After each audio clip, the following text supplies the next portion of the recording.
podcast with a Prodigy. It's the podcast with a Prodigy. My podcast. Yo, what's good, everybody? We back again for another episode of the podcast with Prodigy. It's your boy here. Today, I'm accompanied by my boy Flossy for the first time. It changed it up a little bit. Yes. But, hey, on the show, we have another great artist and activist. We got my boy Bozo over here. Great Bozo. man. Thank you. Thanks for having me. Appreciate it. How you Which feeling, camera bro? am I looking at? This one or that one? You can look at whatever. You basically look at us. Oh, okay. Yeah, you gotta watch me. I'm good, brother. Honestly, shit, I'm great. I was just talking to him on the drive over here how as I'm getting older, I'm practicing exclusivity with myself. You know, like I'm practicing to protect my privacy, my space, my blessings. You know what I'm saying? So you're putting a value on you and your on brand. my presence, Yeah. on me myself. Like I'm getting stingy with my presence. You should, know? Yeah, because I noticed that well, I mean, you know, the lifestyle that we live in the community, like we're attached to a lot of people for a lot of different reasons, you know what I'm saying? And not all reasons are good. And regardless of your transformation and your progress, a lot of people don't move forward in progress, you know what I'm saying? So what happens is a lot of people that you cared about before because of your circumstances in the past, if they don't change and they don't evolve, they become parasites, bro, and they start to leech onto you, and even if it's not financially, you know, it could be just emotionally, you know what I'm saying? When you're somebody that cares and you love people genuinely, you really don't see stop signs or red flags, you know what I'm saying? You just go all in, especially when you have history with people, you know what I'm saying? Right. But what you fail to realize is that you're growing and you're changing in a positive form, they're growing and changing in a negative form. You feel what I'm saying? So, you got homies like that, you're saying? I got a lot of homies like that. I was telling him today, I threw a block party yesterday. Like, I blocked probably like half of my phone book, bro. Just because, I'm thinking you had a party on your block. I blocked them on my phone. Cool. I blocked them on my IG. All right. Because it's like this, dog. It's like people are willing to be your friend, for appearances. You know what I'm saying? It looks good. Yeah. It looks good. You know, I know the homie. Oh, that's my older homeboy. Oh, well, this. Yeah, well, but people won't be your friend when it comes to living up to your principles and your morals. You feel what I'm saying? So it's like, I want homies that are going to be my friends through everything. You know what I'm saying? Like, you ever try to gauge a friend, but like, hey, bro, I need you to help me move? No, but I've gauged. That shit is real. I've gauged friends by telling them when my kid's birthday is. Oh, there you go. And seeing if they call and wish my kid a birthday or if they bring a gift. You know what I'm saying? That's how I gauge you, because it's cool you forget my shit. You know what I'm saying? But don't forget my babies. You know what I mean? Yeah, like, you know that means a lot, especially when they're around us, and because my kids, they're always around, bro. Like when the homies come to the pad for celebrations or barbecues, whatever, my kids engage. My kids are happy. So if you don't remember them, like, then you sure as fuck. I'll be honest with you, I've I've taken my wife to a lot of random birthday parties. Yeah. Because if somebody asked me to be at their kid's birthday party, that's special. I don't give a fuck about going to a kid's birthday party. Yeah. But they want me to be there, I'm showing up. What's important? I mean, it's important. You know what I mean? And my wife's gone to a bunch of them. She doesn't even know the people, family members. I'm like, babe, it's their kid's birthday. And then I also gauge a lot of homies on how faithful they are in their relationships. That's so crazy you said that. You know what I'm saying? I was having a conversation with him also on the way over here, and I was telling him, like, you know, when we're young, right? Like we go through a lot of women, and women go through a lot of guys or whatever. We're young, right? We're not playing house yet, you know? Yeah. But I think that once you start playing house and you're sharing a bed with another human being, you're sharing children, you're sharing dinner, and the minute you walk out that house, you're a completely different person. That tells me I can't trust you neither. You feel what I'm saying? That's so crazy you said that, because I'm that. Yeah. People used to trip on me, but like, people are bragging, homies are bragging to me. Yeah. I'm doing business with, but dude, you know, like, in my head, I'm like, I can never fuck with this dude on some business shit. In my head, I'm saying that because I can't. You're laying in bed with basically the enemy. Yeah. You're cool with that. Yeah. I can't be cool with you. Yeah. Like, and I love the person, but in my head, I'm like, I can never trust them. Because the closest person to them, they're fucking over. Yeah, can't do that. I mean, the person that they wake up communicating with, the person that's that they go to sleep communicating with. What makes me better than I'm not sleeping with them? Nothing makes you better. You're not even giving them what she's giving them, and you're still fucking. You know, so crazy, that's I've never heard anybody ever say that. Yeah. I've never heard anybody. I've told people this, and they're blown away when I have that mentality. That's weird. I'm like, nah, dude. To me, it's about trust and respect. Yeah, the homies will tell you I practice that shit. You know, like I really do because dog, like we're at a point right now, bro, in life in general, period. I think for everybody, where there's so many distractions, right? There's so many distractions. There's so many false realities. You know, like a lot of motherfuckers already live like avatars in a virtual reality world. You know what I'm saying? Yeah. So, like I was telling him earlier too on the drive over here, like motherfuckers, dog, are quick to show their hand right now because it's like there's a sense of urgency for popularity, fame, and acceptance. You know what I'm saying? Yeah, I feel that for sure. And motherfuckers are so thirsty, bro. They're gonna show you without even them realizing they're showing you. You know what I'm saying? Like to me, bro, it's like if we're out somewhere together, right? And we're doing our thing, bro, and you're just out with your phone the whole time, like you're not even present. You're not even present. You're more worried about the outside world and what they think about you. You feel what I'm saying? Like you're not even enjoying what we're doing. You know what I mean? Because you're so eager for more people. Like to me, I'm cool with the respect of just us here in this room. I don't really need a gang of motherfuckers to respect me. Because you're here physically with me, he's here physically with me. So guess what? The respect is gonna translate into something physical. You feel what I'm saying? Right.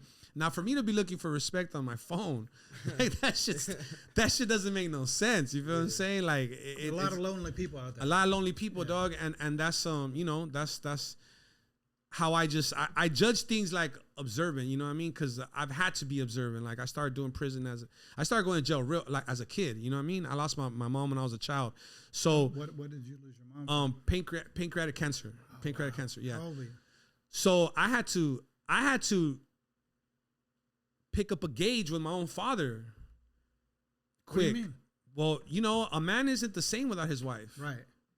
And you really don't know what to expect sometimes. You feel what I'm saying? It could be your own dad. It could be your brother. You know what I'm saying? Like, it could be your closest friend. Like, when you've known somebody to be attached to somebody for so long, when their better half is gone, you have a whole different individual. You know what I'm saying? And my experience with my father when I was growing up and my mother passed away was like, I had to learn the hard way that my mom was almost his mom too. She was taking care guiding of him and growing with him. You understand what I'm saying? Yeah. So once my father lost that, you know what I mean? He was the type of man that needed that. You know what I'm saying? Yeah. My dad was a great dude, like hardworking dude. We never went without. I had all the best shit. I had a beautiful childhood, you know? Nice. But once she was gone, bro, it was almost like he was starting over again, dog. Like to grow as a man, you know what I mean? Like he was lost. So being observant as a kid came to me fast. Like I started to notice a lot of shit quick, you know? And I've had to live by observation, you know what I'm saying? Cause in this society that we live in, dog, like honesty is rare, you know what I'm saying? Nobody's really gonna tell you how they feel. Nobody's really gonna show you your worth, you know what I mean? Unless you command both of those things, you know what I'm saying? Like you literally nowadays gotta have that conversation with individuals like, why are you here? You know what I'm saying? Like, right. why are you here? Like, what's going on, dog? You feel me? Like, and then even like with yourself, you know what I mean? You gotta gauge your own. It's like the first time a kid gets busted for something serious, you know? Right. You gotta gauge yourself. You gotta sit back and think like, damn, was I that little motherfucker crying his ass off telling on all the little homies? Or was I that fool that was able to fucking muster up some grit and just hold myself accountable? You feel what I'm saying? Yeah. And the first time that I felt a weakness in me as a kid, I observed it in myself quick, and I was almost ashamed of myself, even as a kid. What was the weakness? You know what I'm saying? The weakness to me was like, I wasn't prepared, bro, to like suffer the consequence of my actions. You know what I'm saying? Like I was still like blaming other people for the shit that I had done. You know what I'm saying? It's like, oh, they started it. Though. Yep. They started it. It's not, you know, like they were talking shit and I had to act and you know what I mean? But at the same time, it's like, as a kid, I understood that it wasn't up to another individual how I acted out, You know what I mean? It wasn't up to another individual how I proceeded with things, because if it was to another individual, that just made me a puppet. And I didn't want to be a puppet to nobody, no substance, no identity, nothing. You feel what I'm saying? Like, I always wanted to be true to myself. You know what I mean? So, yeah, being observant was to me, to this day, being observant. Like, even him, like, I reached out to Flossy just by watching his work ethic. You know what I'm saying? And observing that that's what it's all about with him. It's strictly business, bro. Like, we're not here to start I drama. like people. Yeah. No, I feel you. I love people. I feel you, but the thing is, like, okay, I'm putting it like this. Other dudes in your position, because I see a lot of them on IG, right? They never deliver the message with knowledge, bro. They deliver the message with other people's hype. Right. I discovered this artist, and look at them, and they're never giving you, like, every time I see you on some shit, it's legit. Like, I got this billboard, yo, I got this channel, yo, somebody want to get signed. It's straight to the point. There is no hidden agenda. Right. You feel what I'm saying? I'm not usually hyping up other That's people. what I'm saying. Yeah. You know what I mean? That's what I'm saying. Yeah. And other people will do that. You know what I mean? They'll try and live through other people's accomplishments or other people's success. You feel what I'm saying? And you're not one. I mean, I've never seen it. No, you know what I'm saying? I'm not one to be proud about going, if it wasn't for this guy, That's what I'm saying. I wouldn't be, he wouldn't be right. I actually despise that. Yeah. Because Or I told this dude to do this and he didn't do it. that. Look at, I you know what I'm hate that. saying? Yeah. That's what I'm saying. You feel what I'm saying? I don't look at, when I look at people like that, it bugs me. Because Yeah, and it's common though. it's common, but my attitude is like, even if I did do that, the reality is, even if I told you, go do that, and it worked, that person still would have had to go do it. So they did. Their actions. Yeah, they did. Yeah, you're not entitled to none of that. Yeah. So that's, ultimately they could say, fuck off, Flossy. What the fuck do you know, Yeah, you yeah. silly ass white dude? Yeah. You could have said that Most shit. But definitely, yeah. the reality is they took advantage of what they know, moved on it, and they benefited from it. So I don't look at it. In fact, I know several people, probably you do, the same people I know, that, hey, I did all this. And to me, that shows them they're living off their accolades. Yeah. To me, like, I'm living for today. Like, what am I doing Well, right that's now? what it is. That's another conversation we had on the way over here. I was telling him about a situation that we just came across recently. I was like, the problem is that too many adults never left high school. There you go. Like, I remember Al Bundy, 4 touchdowns in one game, poke high. You know what I'm saying? It's like, hey, bro, like, what we did in high school, it was exactly that, bro. It was high school, bro. Like, we're in a whole nother dimension now. Yeah. Like, this is about prosperity, bro. Like, this is about accomplishments. This is about success now. Like, what the fuck? Bro, nobody cares how many fools you beat up in high school. You can't take that shit to the bank, Yeah, bro. but- You know what I'm saying? Like, what matters now is, are you running around with suckers? Are you a sucker yourself? Like, what do you stand on, bro? Like, right. What morals and what principles are you bringing to the table every time we fucking move? You know what I'm Speaking saying? of principles, you talked about, you called him an activist. Why'd you call him an activist? Oh yeah, I wanted to speak on that because I saw that you were on the No Jumper with Gil. Yeah. And then I didn't get to watch it fully and stuff like that, but I wanted you to like shed light on like that day and like the events that led up to it for the people, including myself, who don't really like understand the full story. That whole situation started with how did it start? It started with the Tiger. Tiger released a video that he took down. We as a community, as a people, felt like it was degrading. We felt like it was stereotypical. Now let's for the people just watching this for the first time.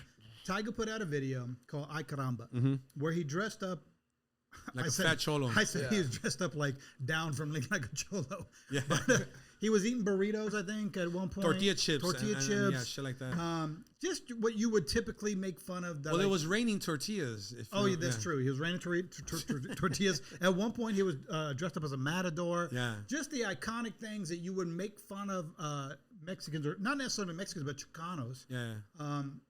In California, like this, the typical, stereotypical things. Yeah, most definitely. And they're, well, the things that we value, to be honest with you, like The things that we're proud of, like our culture, like in general, from lowriders to our women to our food. You feel what I'm saying? Like we're very proud when it comes to our food, or else you wouldn't see our people on corners. Food, like. And by the way, they're probably slaying it. most popular food in California is Mexican food. Yes, for sure. It's the most popular. Southwest, yeah. I would say. So Tiger uploaded the video, we spoke up on it, how we felt about it. You know what I'm saying? So, and we really took a bit. We really stepped up as far as like spreading the exploitation behind the video. You know what I'm saying? Because you got to educate people. You can't just tell people like, oh, we hate it because when it comes to that type of shit, you really gotta have your points present. You feel what I'm saying? On why and this and this and that. Because when it comes to racial shit, it's worse than talking about the Raiders and Cowboys. Motherfuckers want stats. You know what I'm saying? Right. Motherfuckers want numbers, history. You know what I'm saying? So with that being said, dog, like Gil was able to get Tiger's attention, and Tiger agreed to meet up with him on Power 106. You know, for what it's worth, to us, Power 106 is still like it's an iconic platform. You know, in LA, hip hop station. Yeah, Power 106 is the original ones. You know what I'm saying? So, you know, even though it's not a radio world no more, like to us, it's you know, it's prestigious to be there, 100%. Especially for us to be able to go on that platform and speak for our community. You feel what I'm saying? Like, not just going up there talking about music, like talking about some real shit. That's where Big Boy got his exactly. Name from, Yeah. So sure. like even growing up, not to interrupt after you or anything like that, but like even now, maybe like now the generation like they're younger than me. I'm like 19, so I know because I still grew up in that world where it was like iPhones were coming out and like streaming platforms were coming out. Like I still listen to like Power 106. Yeah, that was, of course. Like, for sure, if you're into rap and hip hop since like you were young, you know what like the name Power 106 and stuff like that. Yeah. So yeah, of course, man. So it's a part of our fucking like culture. If you're in California, you know the us. Station. Yeah. Power 106. Where hip hop lives is their slogan. So so you know we were able to push that agenda. Gil went up there by himself. Him and Tiger spoke to me eloquently, like respectfully. Well, you were there that day? I wasn't there that day. No. I could have been, but I didn't. You know, I just didn't go. You know what I'm saying? I felt like it was Gil's situation. He handled it very well. Yeah. It wasn't that type of setting for me to go. To me, to like get involved was like telling Gil he couldn't handle it. You feel what I'm saying? Right, yeah. And I know Gil can handle this, so that wasn't my issue. So you know, Gil went. The communication was perfect. Tiger went his way. Gil went his way. Tiger took down the video, you know what I'm saying? Which was honorable because we all know what it costs to do those type of moves, you know what I'm saying? So, you know, it hurt more powers than just him. It's not he can just turn off the switch. Yeah. He's got to call the label, force them to take it down, which is probably wasn't easy for him to do that. Yeah. To be honest with you. Yeah, so you know, so that took its place, and I'm gonna be honest with you, to a lot of people that didn't mean shit, but to us in the community, it made us proud. You know what I'm saying? We really had a proud moment because you gotta understand, bro. Like stereotypical things and like the tear down of our culture has been going on for a minute with a lot of different videos, movies, songs, like you know, and we've been kind of like muted out no matter how we felt about it. Maybe because we don't know how to communicate, or maybe because we didn't push it hard enough. Who knows? But here's the thing. This might be a start of something. It is a start. Bigger, It's not. It might be. It is. Good. You know what I mean? So after that, we're just chilling, going on about our lives. You know, we're feeling good. The culture's feeling represented well. You know, everything was respectful. No drama. No goofy shit. Right. And then here comes No Jumper with this post that's been doctored. You know what I'm saying? They edited it, and to me, it doesn't matter what world you live in, what your expertise or your profession is. The minute that something loses its integrity, it's not valid, bro. Right. You know what I mean? And it could be the smallest thing, you know what I'm saying? But integrity is everything, you know what I'm saying? Especially for a journalist, like, which No Jumper is, regardless what they say. It's a podcast. What you're doing right now is journalism. You feel what I'm saying? Right. And the truth is your validation for being a journalist. You feel what I'm saying? But there's two spectrums to that. On the streets, it's like this, bro. Like, first of all, Gil's not just a schmuck. You know what I'm saying? That's one of my elders. He's an older homie. You know what I'm saying? He's a Southsider like me. You know what I mean? And we don't allow nobody to, we call it throw smut on somebody's name, which means to basically throw dirt on your name. You know what I mean? And what they did was they threw a lot of dirt on his name with that edited video. They made him look like a racist. They made him lose all his credibility. So that moment that we had at Power 106 was no longer valid. Yeah. If this is true, if this video has validity, might as well forget about us even speaking up for our people. Now we just look like frauds and idiots. You know what I'm saying? So Gil told me, hey, I reached out to No Jumper. Like, they've agreed to sit down with me today. And I felt like the homie wanted me to go. So I offered to go with him. He called you? Because he called me. Okay, Yeah, he called me. So you don't need to tell me you need help for me to help you, bro. Yeah, like, you know what I'm saying? Like, I'll see it, and if I see it, I'm gonna do my thing. So you felt the vibe. Long story short, you know, I decided to go with him. You know what I'm saying? And regardless, I was gonna come like with a few people with me. I don't really do too many things alone. You feel what I'm saying? Especially when I'm moving through the streets. But you know, we decided to go deep, dog, and it wasn't to intimidate people. That's the problem and the misconception of why we went deep. We went deep with the intentions of translating to the people watching and the people at No Jumper that it's not just me and this dude, man. Support. Yeah. It's a lot of us. Like, a lot of us, you know what I mean? Like, they called us, oh, they showed up with 50 thugs and 100 goons. Like, how do you even know they were all goons, bro? Yeah. Everybody that was there with me is a successful entrepreneur or businessman. Yeah. I didn't pick none of them fools up from the park or in the alley. You know what I'm saying? Like, I called all of them either at their business. They have their own transportation, right? Exactly. Yeah. Hell yeah. Like, you know what I mean? And then I'm lucky that I'm fortunate enough to have enough love from the homies that, like, if I say let's roll, they know, like, this fool's not driving me into a wall. Right. This dude's, we're going to go somewhere respectful. We're going to go somewhere with a purpose. And when I told them the purpose, they believed absolutely. You know what I mean? So we went there. There was 50 of us inside. And did you have to explain outside. it to the guys? Guys, check this out. Here's what's going on. Well, I did that. And I did that in front of AD, Dunos, and the No Jumper cast that was there. Okay. So that it was set in stone amongst everybody. Okay. I let it be known, like, look, we're here respectfully. You know what I mean? We're here with class. We're here to show, like, what we represent. Right. You know what I'm saying? Because let's be real, anybody can get stupid, bro. Like, that shit doesn't. That's easy. So, yeah, so we went there deep. Yes, we went there deep in solidarity to show unity. To show, like, a common goal, you know what I'm saying? But as usual, anytime you get a group of Mexicans that are hood affiliated for a certain community, right away, but that plays back into the stereotypes that I'm telling you. You feel, and that's why it's so important for us to demonstrate class and respect.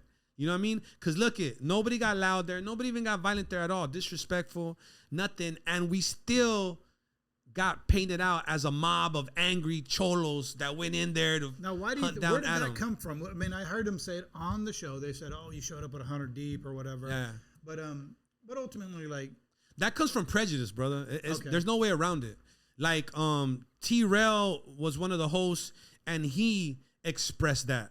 You know what I'm saying? I heard somebody say 100. And yeah, somebody said that, like, oh, them fools came over here deep as shit. Like, if I would have been here, I would have got jumped. Dog, that's because you're prejudiced, my boy, and you just don't want to admit it. Just because you talk to one Mexican dunos across the desk from you doesn't mean you don't judge the rest of us by our color and by our community. You feel what I'm saying? I like, feel where like we if live. I was in Adam's position, which I very could well be any time in my life, it's very possible to be in his position. If I would have went down there, I would have walked out to everybody, shook everybody's hand, say, hey, introduce myself. That's what AD did. Yeah. So that's right away. That would be the play. I'll put you like this. Sure everything's good. AD came out and waved us in before we even try to walk in. See, that's the way. Because AD is a real motherfucking genuine dude that doesn't see me as a fucking cholo. Yeah. I'm not a cholo to him. That's a threat to AD. You feel what I'm saying? And I know this because from before I've known AD, and he's always had a welcoming arms. He's a good guy. But when you're looking at motherfuckers already judging motherfuckers from a distance, and you're even after we went in there and showed love and respect, you're still talking about us like we went in there. When you say you, who are you referring to? I'm referring to T-Rail, the other host. Oh, you know what I'm saying? He did have issues. Well, after they made a reaction to it on No Jumper, and he basically came out saying that if I would have been there, they would have had to jump me. Because I wasn't going out like that. Why? But it wasn't that situation. That's what I'm saying. Yeah. But that's how you know how people really feel, bro. And it's good. Listen, T-Rail can be as prejudiced as he wants. It's all love. I'm not going to come down here and, let's burn him at the stake. My attitude would be like, I'm going to go out there not thinking, oh, shit, I'm scared. I'm just going to say, hey, look, I'm going to go introduce myself to everybody because I'm not assuming I'm there to fight. 100 people. I'm not going to fight 100 people. But the reality is, like, if it's going to go down, it's going to go down. But the reality is, like, if it was, I could de-escalate it. And also, no one wants to fight in my head. I always think no one really wants to fight. They just want to get to the resolution of the problem. Yeah, most definitely. Get to the problem. People want respect, bro. At the end of the day. Exactly. And when you shake someone's hand, most introduce definitely. yourself, make eye contact, they usually go, okay, this is a good dude, vice versa. I like you, you like me. And you go from there. I mean, and you can still hash out your disagreements. Most definitely, yeah. So you know, we went over there, bro. AD welcomed us in. Dunos was there. You know, Adam basically left a video message to address us as far as the issue, which basically said like, look, it's not personal. I thought it was newsworthy, so we posted it. That's what we do here. You know what I'm saying? I personally felt like that's not what I went there for a voicemail. You feel what I'm saying? Like, I didn't leave my house, leave my family and my kids for dinner, gather up all my comrades right here to go over there for you to just leave us a voicemail. You know what I'm saying? Like, maybe to you we're not that important, whatever. That's nor here nor there. You know what I'm saying? But you were a little bothered by that. I was bothered by, hell yeah. Like, come on, bro. Like we deserve a little more than that. You feel what I'm saying? Especially when there's look, dog. This is what was it scheduled or was this? It was scheduled. Hell yeah, it was scheduled that day. That day it was scheduled. He knew we were going, but maybe you're right. Maybe it was scheduled days before. Okay. So you know, I'll give him that benefit of the doubt, right? But like I said, if I had plans, I mean, like, and it's well for me, like if it was something that severe, I'd probably cancel my plans. Hey, this is a serious matter. I should show up. Or why don't you guys wait till I get back? Oh yeah, plan it around. Hey, I'll be back tomorrow. I'll be back tomorrow. Yeah. Because he was back the next day. So you didn't give you did not give him an option. You said, hey, dude, we can come down to today or tomorrow. You gave him options. Gil was the one that communicated with AD. Okay. So exactly if there was options or not, I'm not sure. There could have been. But there was communication. There was open communication. Yeah. There was no hurry to get it done. So the video was there. You know, we felt like, you know, it wasn't. How should I say it, man? Like it wasn't enough, bro, to say the least. So I asked AD if he would call him and FaceTime him, and after FaceTiming, we just expressed to him how we felt about it and that we were demanding for that post to be took down. Right. Which he agreed, and he took it down, and pretty much like that was that. But did you feel good about that? I did, bro, but at the same time, I was like swallowing my pride, bro, because to me it's like he didn't really come out and say like, you know what? I was wrong. I was wrong, eh? Yeah. And you called me out on it, and fuck it. You know what I'm saying? Like, my bad. What he said was, I still believe it's newsworthy. I still believe you guys need to learn how to carry yourself on social media if you don't want to be held up to. And I'm looking at him like thinking like, dog, I could tell you the same shit. And I could fucking doctrine shit about you too. Right. But I'm not going to do that. You know what I'm saying? And he's had some issues too with that. And if anybody should understand the fairness of that's how what you I'm saying. Things, that's exactly what I'm saying. You know what I'm saying? And I could have easily, a lot of things could have happened. You know what I'm saying? A lot of dirty shit could have been done. But for me, like, it's important to demonstrate poise, most importantly. Sure. You know what I'm saying? And when you move in, when you know, look, man, like when you say you a gangster, you got to do gangster shit. You know what I'm saying? Right. And you can't just act like a little boy or a goofy ass fool and lose your wig after every emotional disappointment that you have. Yeah. You know what I'm saying? Because with this gangster shit, there is no emotions, bro. To be honest with you. But ultimately, like, let's take a different, an outside look. He's CNN.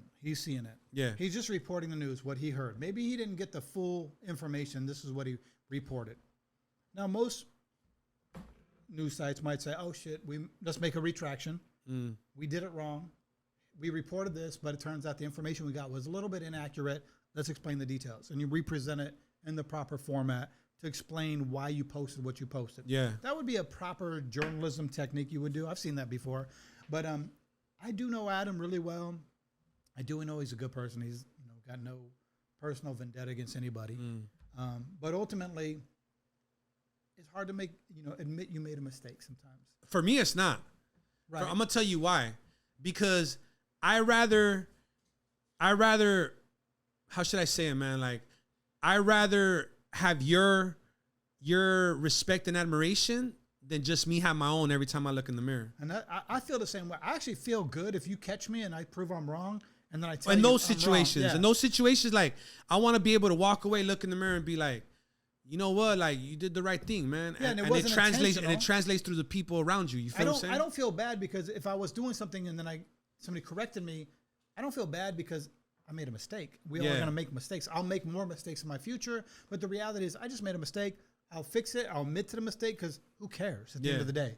It's just, you know, I feel more proud that I'm willing to accept the fact that I'm not perfect and I can screw up sometimes. So I don't understand. Like, I did see his video and I heard his conversation with you afterwards, and he was adamant about it's newsworthy. However, it is not newsworthy in the proper context. Most definitely. That's the thing I didn't understand. Like, if you admit and agree that it was taken out of context, therefore it's not newsworthy, then you got to accept that. You say, hey, look, it's not right. Yeah, most definitely. Yeah, and I think that you got to be honest about your agenda too. Like, you know what I mean? Like, look, bro. Like, do you think he purposely did it, set it up, took the clips? I don't think he did. I think that his editor, Poetic Flacco, one of his but co-hosts, Poetic Flacco's not the editor.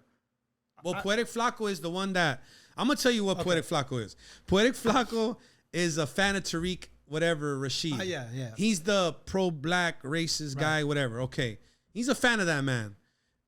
I'm gonna tell you something. I don't follow no fucking man. I don't follow no prejudiced people with their agenda. Right. I'm not intrigued by that. It doesn't attract me, bro. Okay, that's one.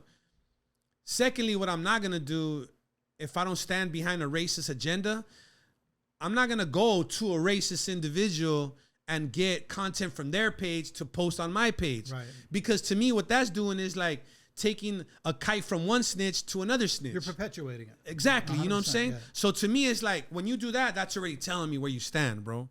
Okay. And now, so I understand because I don't know all the inner workings, but from what I understand, I'm not sure how Adam works, but a post goes out, and I imagine there's several of them that go up to everybody in his platform and his team. And somebody goes, hey, let's post this. It is newsworthy. They put their stamp on it. And it just happened to be Poetic Flacco that said, yeah, this is cool. Let me put it up. And he put a stamp on it. yeah. And it wasn't necessarily. Are you going to put your stamp on something like that? Hell no. Okay, then. Hell So there no. it is there. That's enough said, bro. I mean, come on now. We could, look, dog, you could put lipstick on a pig. It's still a fucking pig, You know, my this dog. is a very good point. I You know what didn't I'm even look at it saying? like that. You're like, right. come That's a on, good bro. point, Like, that's the last thing. And if anything, I'm going to be like, we ain't putting this shit up. I don't give a Like fuck AD. if all you guys. Like AD said like that, exactly. Exactly. Yeah. Perfect example. You know, like, but that's AD how you said, hey, but it's that's not how you cool. know, Yeah. listen, bro. The platform is what it is, dog. We're not here to question whether. But here's the thing. We're talking about his platform, so the shit's working. Well, I mean, it depends on how you look at it, though, dog. I mean, to me, how long can you carry this on for? Well, how reputable is it? Is really the question. How much can you stand on the information you're given? Because ultimately, platforms that last a long time, and I'll even say Vlad. I know I have a lot of people have issues with Vlad, but Vlad is a long-standing platform, been around for a very long time, and he's got solid, credible information. And it's more of an informational site. Yeah, People telling you kind of like a documentary style. But ultimately, is it factual? Is it not factual? That's how much when you listen to that, if you know, oh, that's a lot of BS, you tune it out. And as you tune things out, and the more, hey, that was wrong, the more that hits your site, the more you lose fan base. Because people drift off and go, that's a bunch of BS.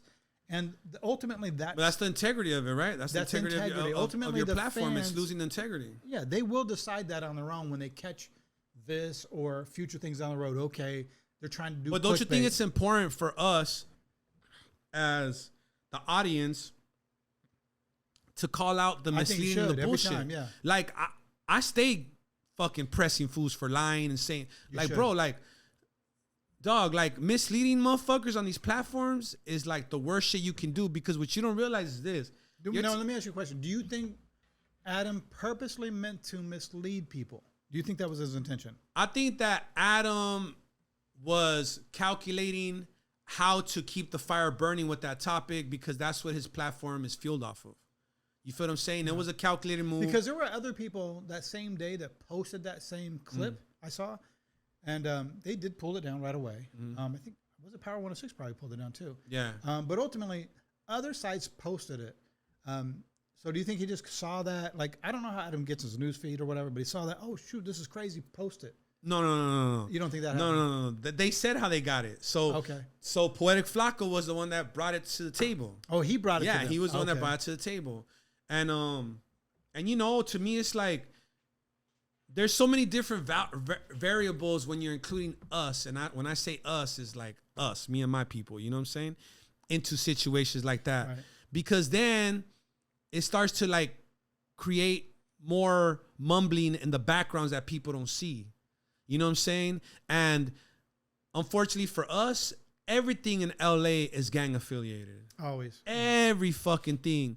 So to me, it was like, this guy, Poetic Flacco from fucking North Carolina, wherever the fuck he's from.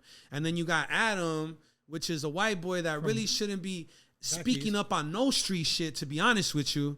You know what I'm saying? Are the ones delivering this message to our streets. So at the end of the day, how does it reflect on us if we let that shit slide? Yeah. You know what I'm saying? So it wasn't about did we want to go take this? We had to. Bottom fucking line. No, and you guys did. I think you guys did the right thing. You created an awareness, even to me. I mean, I know Adam, and I probably wouldn't even caught on to what was going on until you guys went down there. I probably wouldn't even caught it. I didn't even see the clip that he put out because I don't follow shit close enough to do that. I know all his fans probably did, but ultimately, yeah, you should have caught on. But I do know Adam to be he's not that dude to try to like a lot of people are pinning him to create this race war. That was not the case. No, I don't think he was trying to create a race war. I think he was trying to create views and algorithms to go nuts. But at the price of what? Yeah, at the price of what, bro? Yeah. And like, come on, dog. Like, you know, if you don't give a fuck about my youth, I give a fuck about my youth. You know what I'm saying? And at my age, I have to protect my youth, even but not if only they're youth. You're talking about a person, Gil. Like, a person, like, most definitely. He's gonna have problems. Most definitely, hell yeah. And that's my older homie. Like, how the fuck am I just gonna let the older homie get shmutted up like that publicly to everybody? You know what I'm saying? So, but back to what you're saying, like, as far as being an activist, shit. I mean, I don't know if I would ever call myself that, but what I would, but in essence, you are, because you did that. You know, yeah, that's unintentional. You're not like Martin Luther King, but the Latin version. It's unintentional, but I just think that I'm somebody educated, dog. You feel what I'm saying?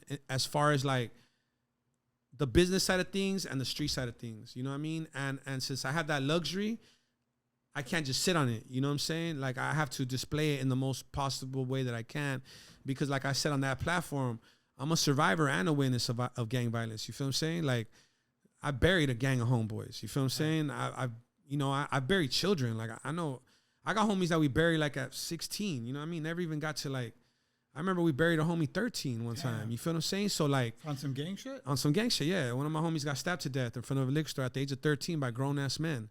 But what I'm saying is, like, we have obligations as men, dog. You know what I'm saying? Like, and that's the problem nowadays with men. Like, nobody wants to step up because nobody wants to be made feel uncomfortable. You know what I mean? Nobody wants to, how should I say it, man? Nobody wants to, like, go out of their way for nobody else, dog. You feel what I'm saying?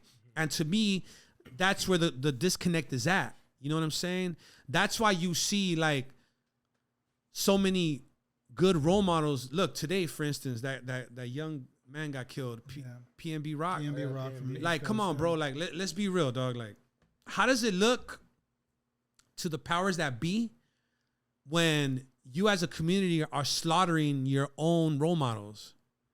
Over jewelry. And then we're mad in the streets parading when somebody else does the same shit, but wearing a badge.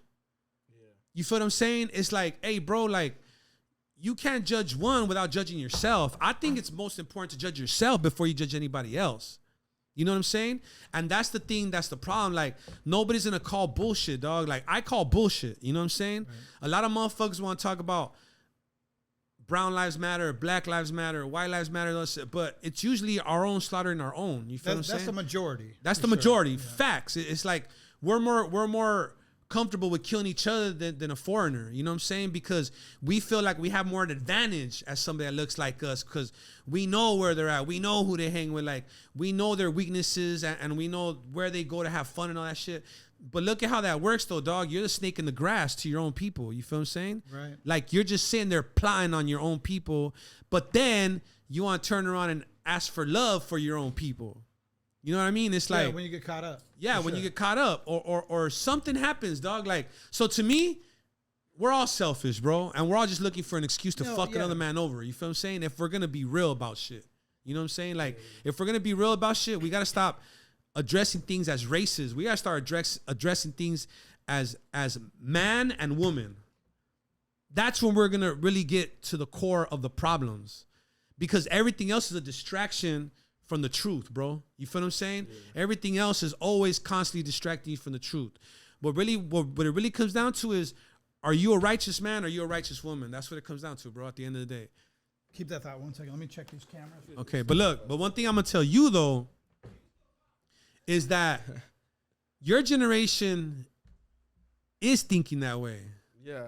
Like, your generation isn't stuck on, I don't know what it is, and that's I would like to think that maybe I can ask you that question, because I've always wondered, like, what is it that made us so racist, and now this generation doesn't give a fuck about color, bro? That's what I think. You know what I mean? I think the thing is like, obviously the internet and, you know, like being able to see how much really happens in reality, it like opens the eyes to it. But also I feel like, I don't know, we just like think different because we've seen, like, I feel like it's because obviously back in the day, you know, you seen homies that, you know, you said you just of course, homies. But now that the internet is shedding more light on it, there's a lot more people that have bigger names and have better influences on people, like just through like their music or whatever they've been doing, and more people know of them. It's not just like how you're saying it's a community that you guys have. I feel like people are more connected now to like artists or whoever they're doing. So so the youth is more open-minded due to your reach with technology. Yeah, because they've been able to connect with these people who don't even know who they are and like see their message. But I think we were just inheriting hate through people that never resolved their own hate. Yeah, I think you like also you can see now how much more people are getting killed, how many you know the reasons behind these people are getting killed and all that stuff like that. And I feel like it's starting, like kids are starting to realize it's like, so kids are getting the dare videos and stay away from gang videos that we saw at high school, like whenever they had the assembly every day now on the phone. Yeah, real time. It's getting pushed, and you can see that it's like actual reality. You know, this is somebody you know that was. But alive. It's desensitizing kids though. Kind of like video games made kids like less. They don't think about the response of shooting the gun, or the repercussions of shooting the gun. They just been shooting the gun on these video games. But at the same time, I think desensitizing from being like seeing rappers getting killed like that is like making them realize like, yo, this is messed up. We see these people die every day. And it shouldn't be normal. Yeah. No, it's not normal. Well, speaking of which, you did get arrested for attempted murder. Yeah, robbery is attempted murder. Yeah. Okay. Can we talk about that? Yeah, we could talk slightly. Like as far as what happened, or what happened. How'd you get caught up in that shit? And so without saying too much, what happened was this, bro. Like, in all honesty, like, you know, I was in my early 20s. You know what I'm saying? And at that time, bro, I just want to say mainly like I was heavy in the gang life, you know what I'm saying? And what I mean by what gang were you in? I'm from Pico Nuevo. I'm still from Pico Nuevo. You're from where like Jenny Rivera's from. Yeah. Lupio. Yeah, exactly. So you know, it was one of the things where like I didn't look, dog. If I was to be completely honest, like I just didn't give a fuck about my life, bro. You feel what I'm saying? I've been there. Like I didn't give a mad fuck, dog, about no repercussions. I didn't give a fuck about the next person, because I was unhappy with myself. You feel what I'm saying? And when you're unhappy with yourself, it's very easy to be unhappy with everybody else. You know what I'm saying? But what happened was this. Basically, somebody tried to take my life, you know, at one point, and I shot back. You know what I'm saying? So that pretty much like started the investigation into my life. When you say you shot back, physically shot back with a gun, yeah. Okay. So and it was over a chick to fuck it all up. Serious, dude? Yeah. And then I had some financial issues, dog, that weren't even really financial issues. What happened was this. I'm gonna be honest with you. Like, I was addicted to a glamorous lifestyle. You know what I'm saying?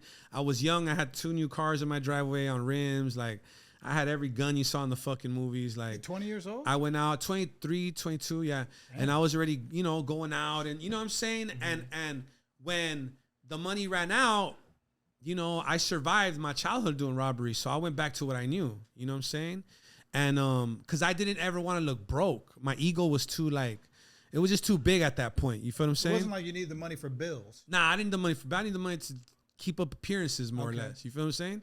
And yeah, I went on a pretty good robbery stint. You know what I'm saying? And when you say robbery, you robbing people? I was houses? robbing establishments, never people. Okay. Establishments that I So knew it's funny couldn't because share their criminals money. always justify you're robbing a business that people don't suffer. Well, I mean, I used to do that. So I mean, I think that there's if you're Have you ever done that though? Like in your head, like no. I did that. I used to think like we're robbing a business.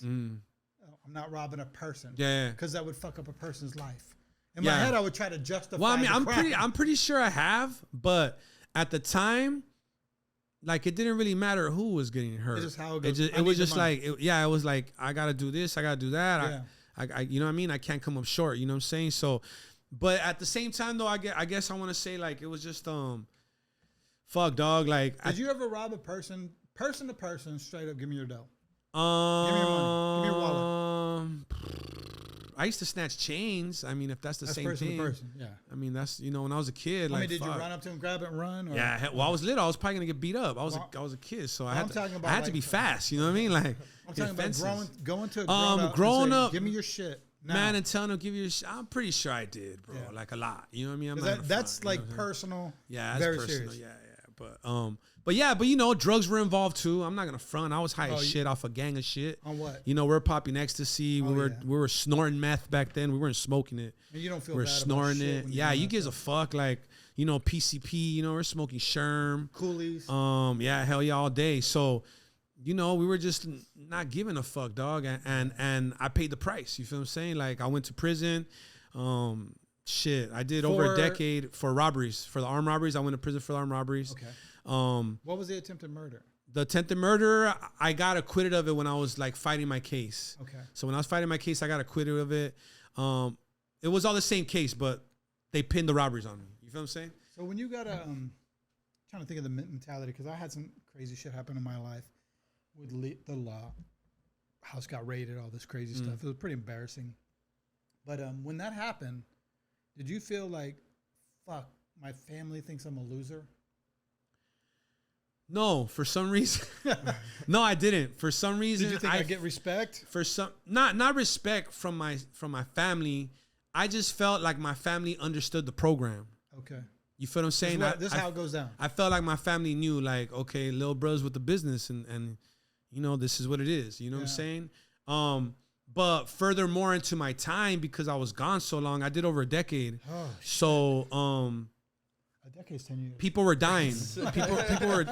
people were dying that I loved. You know what I'm saying? And my family, like my actual while people you're in that I prison? lived with. Yeah, my father died. My grandma died. While you're in jail, my brother-in-law your father died. Yeah, my brother-in-law died. My cousin died.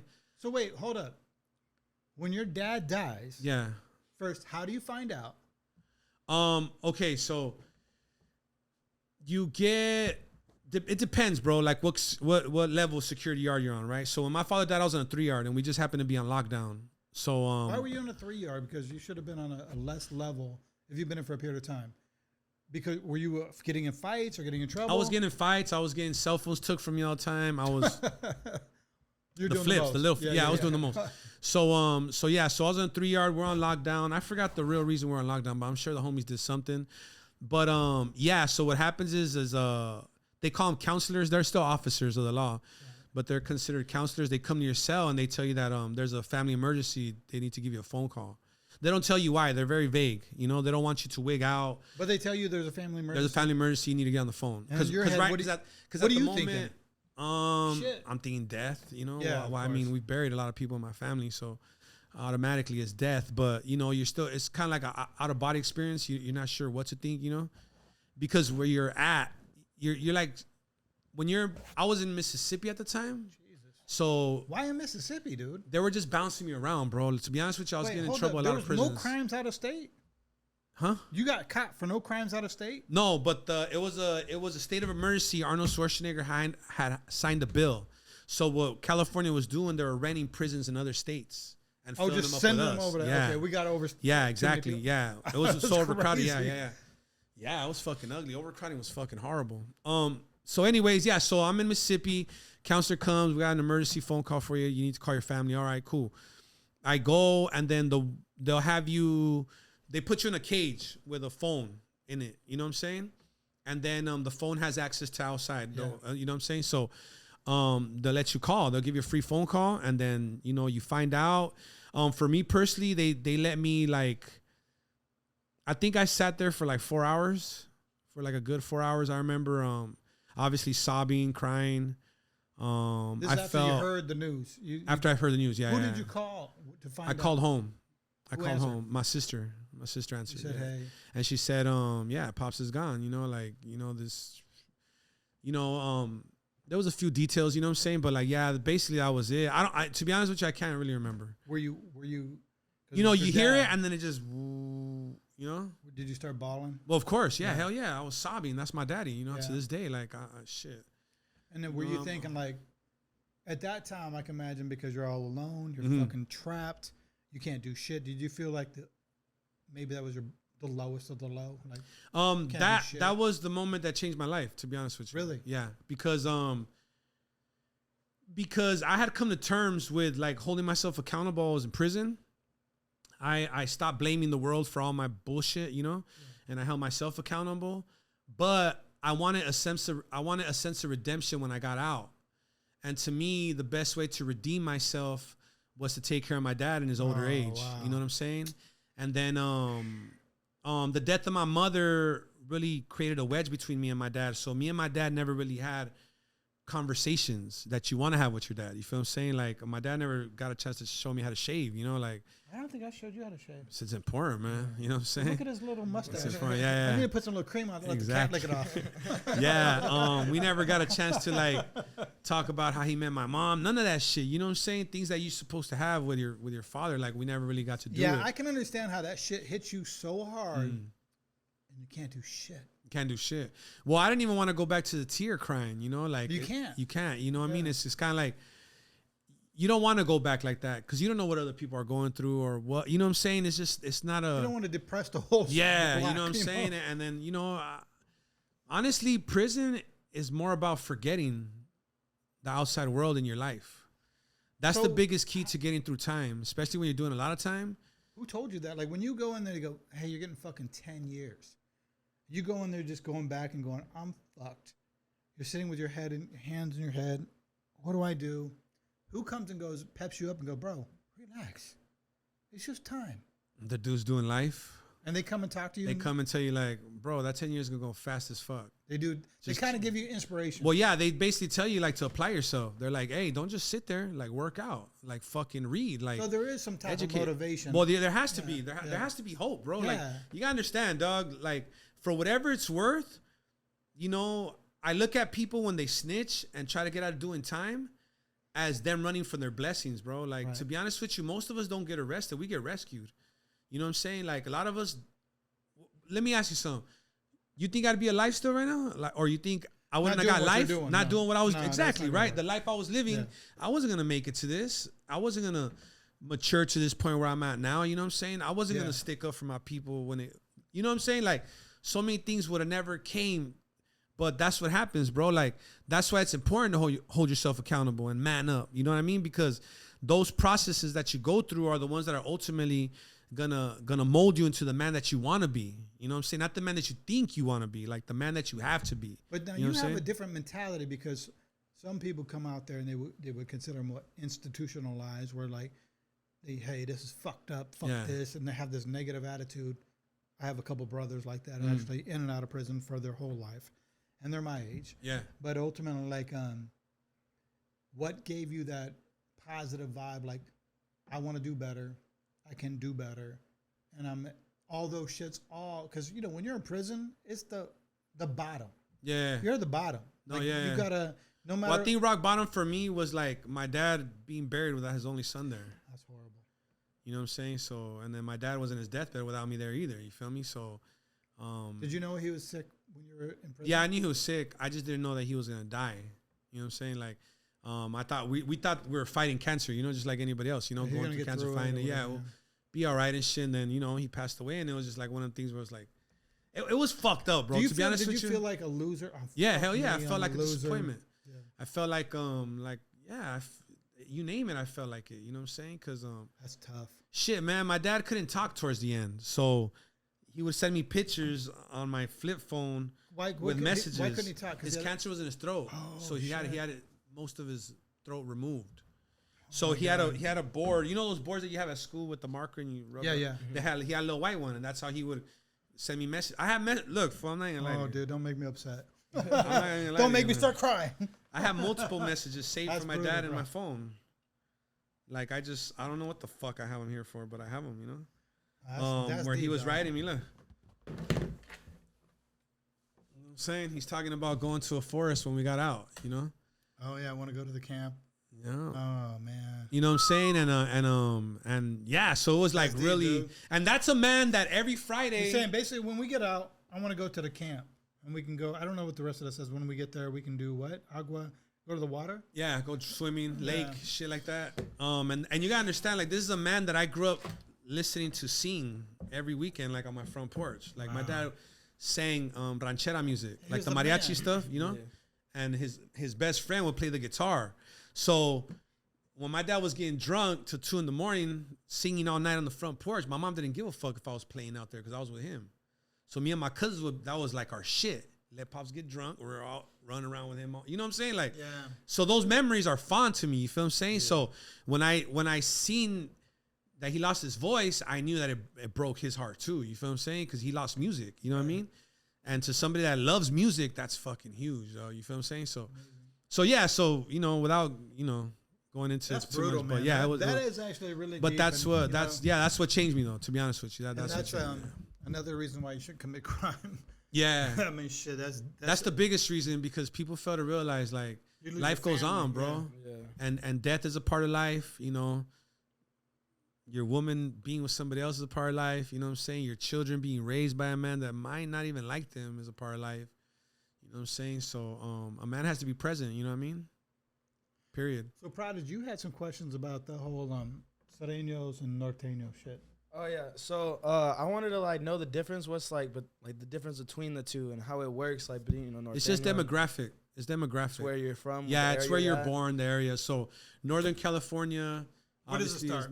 I would say it starts like in Bakersfield. No, Delano. Delano. Okay. I would say Delano it starts, and then well, the graveyard, the grapevine. Yeah, the grapevine. Okay, the grapevine. Yeah. And then from there this way we're all Southerners, so it's just demographic basically. You know what I mean? You really, don't get me wrong though, there's Southerners upstate. So individuals that are running Southerner, even though they're born up there and that's where they're from, like they've adapted our side of the state. You know what I'm saying? And they run it over there, yeah. And then on top of that, I wanted to ask like what's like the difference between when you see someone with like a tattoo with a 13 on him and like a 14 on him? Like, what's the difference between that? It's just it's the same thing. It's representation of the side of the state that they're from. You know what I mean? And why the number? Can you explain the number? We know it's just alphabet, it's right? letters in the alphabet. Yeah. So 13 is what? For Mexican. Okay. Us, our culture, and then the 14 letter is the N, which is for Northern. Yeah, that's it. Yeah.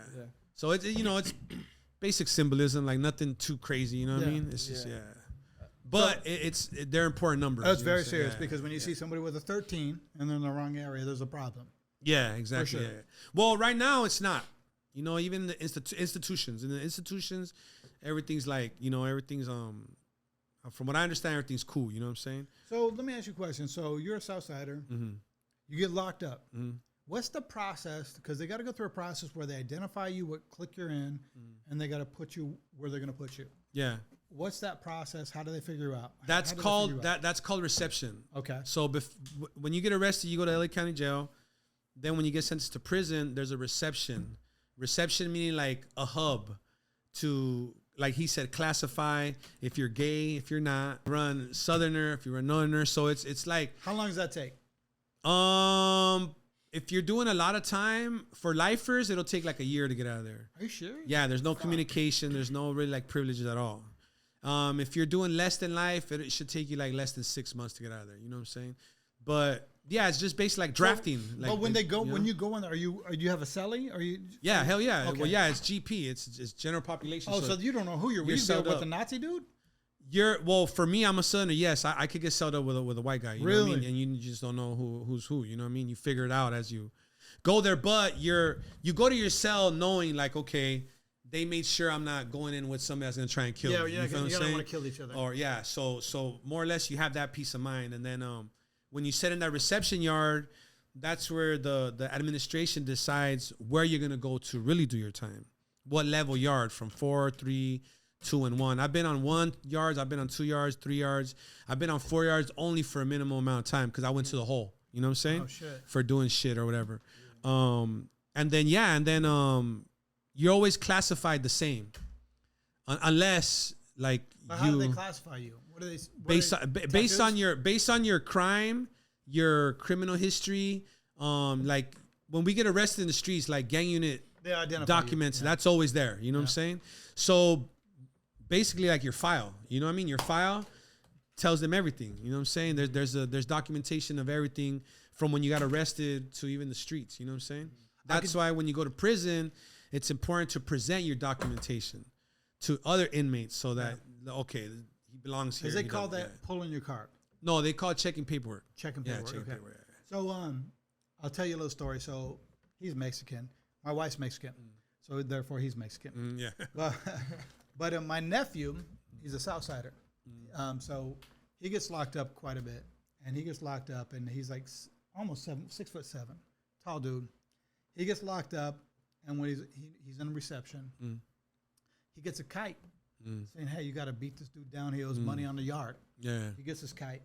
Keep in mind, he's at my house explaining this to me after he gets released and he's out. Yeah. He's clear from everything. He's good. Life is good. So he's telling me about the situation. The guy he's got to beat up that owes money on the yard happens to be one of the homies from an older dude from the neighborhood he grew up in. He grew up in a nice, wealthy neighborhood with my wife's sister. And so he's in there, and it was at the deadline, like, I got to fuck this dude up.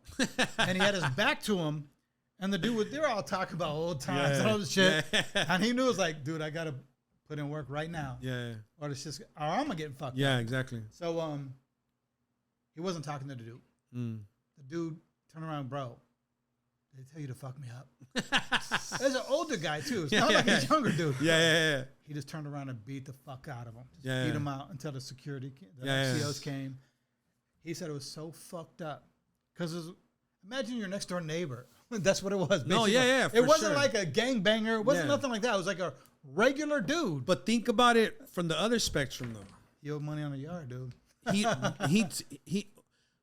Who would you rather have beat you up for a mistake? A friend? That's true. Or a stranger? Yeah, I might have my friend beat me up. Right? Yeah, I'd rather it too. Like, I might hey, bro, like, it's all love. I fucked up. My bad. You know what I'm saying? Like, so, I mean, it worked out, you know, but I mean, I think that, you know, that's just part of the, how should I say it, man? It's part of the sentence, bro. You know what I mean? It's part of the punishment, dog. Like, you know. Well, just don't borrow money on the yard. That or skip the top ramen. Well, don't do what you wouldn't do out here. Yeah. Why the fuck? You know, just you know what I mean. Were you like asking about food and shit on the. Oh yeah, because nowadays, obviously, you were saying back in the day you had a flip phone where you were able to, you know, like get pictures from your pops and stuff like that. But nowadays they be having like the full iPhones and stuff like that. They be going live and shit in their cell. It's kind of crazy. But a lot of times in like these cells they be having like full on like barbecues and stuff, and they be recording it. I wanted to ask if you ever had like a chance to have like a full on like, you know, I never did it because I didn't like the way that it makes your cell smell. So you got to think, if you're in a cell, right, and you're cooking like that, your sheets, everything you sleep in, the smoke's gonna. Yeah. Even your visiting clothes. But how do you get away with that? The COs are cool with that? They turn their back on that shit? No. What tends to happen is this, bro. Like, the COs do their walkthroughs, like, on schedule. You know what I mean? And between every walkthrough, there's an hour. Oh, an hour. So those windows are when, you know, opportunities when. And they're blazing up. What are they cooking on the fucking barbecue? Food, like, you know, you gotta think there's chow halls in prison. You know? But did they get meat, raw meat? We get real meat. Hell, you get raw meat? I mean, we don't get like steak, bro. You know, they get like chicken and shit. We get chicken. Okay, so the Muslims, They did a class action a long time ago. Okay. Because they have, they don't eat pork. Yeah. So anything with pork isn't allowed. In prison at all? In prison, yeah. Oh. Who doesn't love bacon? Yeah, well, we love bacon, obviously. So yeah, so there is chicken. There's like ground beef, but most of it I want to say is like that tofu, like that soy meat. Okay. You know what I mean? But it cooks. You know what I'm saying? Yeah. So, and even your noodles, like if you get a Thai ramen and with butter and the right seasoning, you could stir fry that shit. You know what I'm saying? So. Grilled cheese, people are making grilled cheese quesadillas, burritos, because you do get beans, you know what I'm saying? You get the powder beans, the ones you put water in and shit. Yeah. Yes. I saw like 2 weeks ago, some dude was he posted this from prison. They're grilling on the fucking stairs, the metal stairs. The dude was grilling a barbecue, and the whole party everybody's around there hanging out in the middle of everything. I used to see in Chino, when I was in Chino prison, the Cambodian homies used to hunt the gophers. Holy they would hunt the gophers, skin them, and cook them. And did you hang out for that? No. Fuck no, I was scared. But did they get like barbecue sauce and shit in there? Well, you can order all that shit. Okay, cool. From vending packages and shit like that. So people are innovative in prison, man. Like for real, like I see them to put in work. Like, I still to this day, like randomly, I'll crave a spread, and make me one because you say spread. That means like like Thai ramen with chips, beans, sausage in it. You know what I mean? What's your what's your go-to like by yourself? Like if I get all these shit, because you got to call someone to order the shit. Back in the days, you put this much money on my books, but now it's like order all this shit for me. Yeah. You get this packet. I don't know if you were around at that time. No, I was. Yeah, okay, my first term, I got a real package from the streets. Yeah, so you gotta check off the things because I had to order that for my brother all the time, and you can only do so much a month. Yeah. So you gotta order me this, and you get that. So you got the Cheetos. What would be your little heat package? My go-to meal was always simple. I was to get chili beans. I would get chili beans. The chili Thai ramen, I would get Slim Jims, squeezed cheese, and hot Cheetos. On one meal? And that's all I needed, yeah. Well, how did you cook it up? Well, you crush it up. You crush up the hot Cheetos. You chop up the Slim Jim. The squeezed cheese is squeezed cheese, so it just blends in. And the ramen cooks, you know what I'm saying? So that was my favorite spread. That sounds good, actually. A chili bean spread, yeah. I used to love chili beans. Yeah, that's my shit. That sounds really good, actually. But my favorite prison meal that they made was always biscuits and gravy. From the prison? From the prison. Was there any other food that you really liked? I can't believe I just said that. Bomb. Wait, hold up. How often do they serve that? Once a week. Oh shit. So like pretty Thursdays? much the menu almost rotates. What day was your menu? My menu on biscuits and gravy was usually on Saturdays. Saturdays, yeah. So, because I'm thinking high school. Back in high school, biscuits and gravies were on.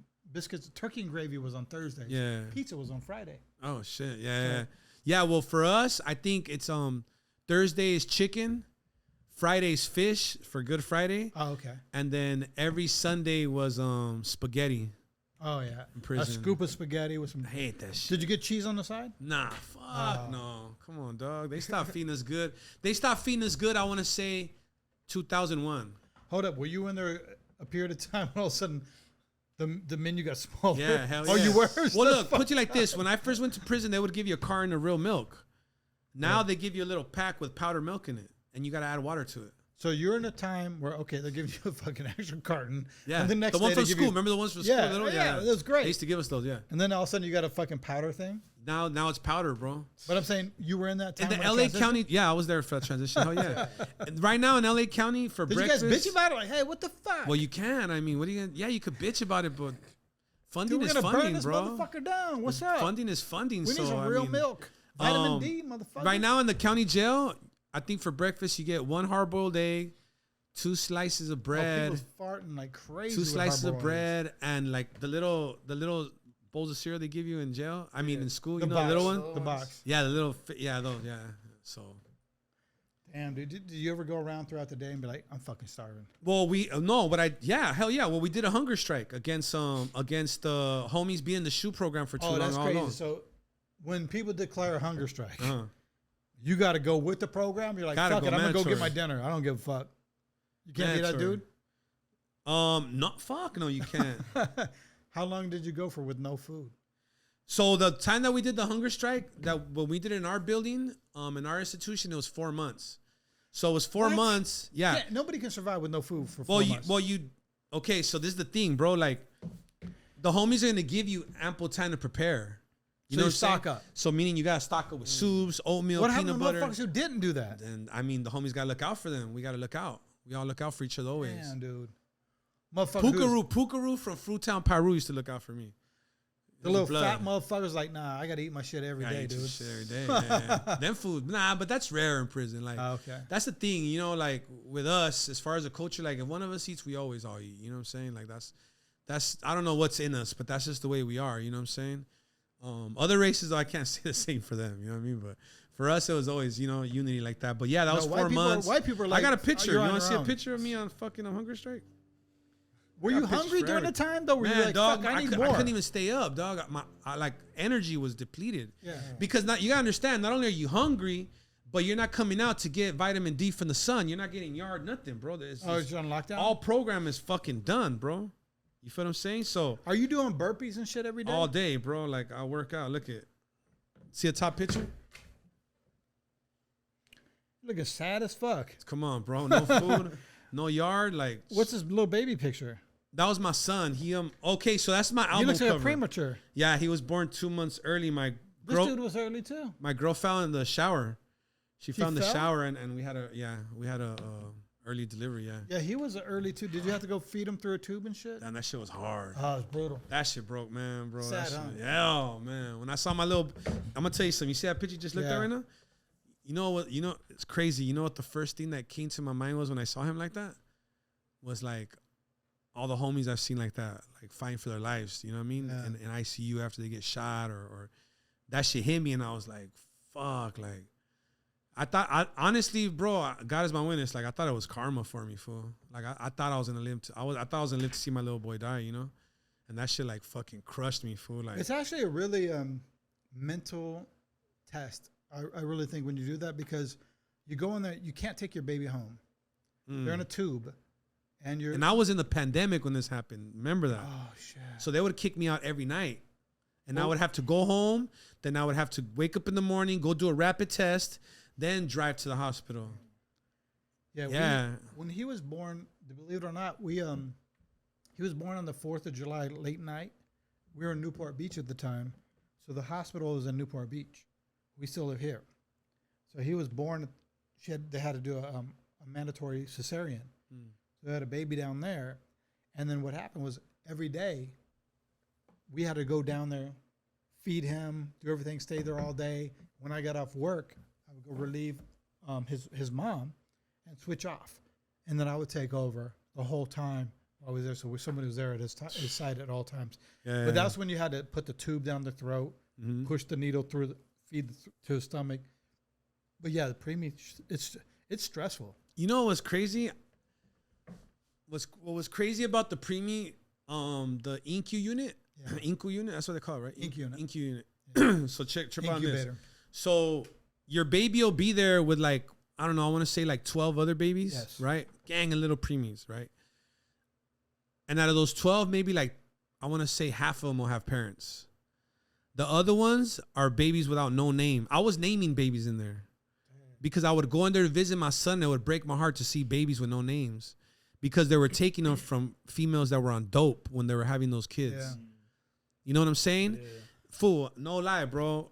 I swear to you, like, I lost my breath in that motherfucking unit. I was walking out one day after seeing my son, and there was a baby like this big, bro. We saw that. And the doctor had him in a magnifying glass. And you remember when you used to dissect frogs in class?